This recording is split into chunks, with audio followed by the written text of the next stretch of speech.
Day by day, more people are overtaken by hunger, with little to no food available to keep them alive and nourished. According to a World Food Programme report, a staggering 309 million people are facing chronic hunger in 71 countries, an increase of 24 million from the previous year. And according to the same source, in Indonesia alone, nearly 23 million people cannot meet their dietary requirements, and over 30% of children under 5 are stunted. This phenomenon is caused by a hostile jumble of many factors, two of which are climate change and limited space available for crops and livestock.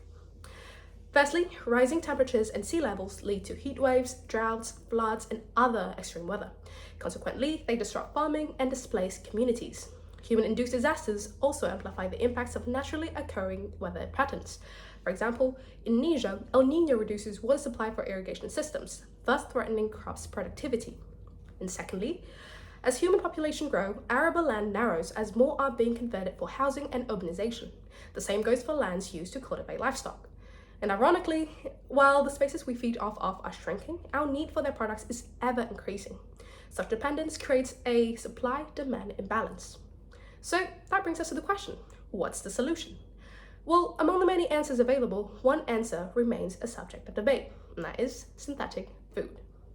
Produced in labs, this alternative mimics natural foods and addresses the two key factors of food crisis.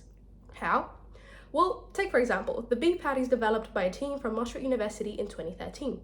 Although initially deemed unethical, those meats became so popular as they require less land, emit fewer greenhouse gases, offer healthier meat options, and are available all year round.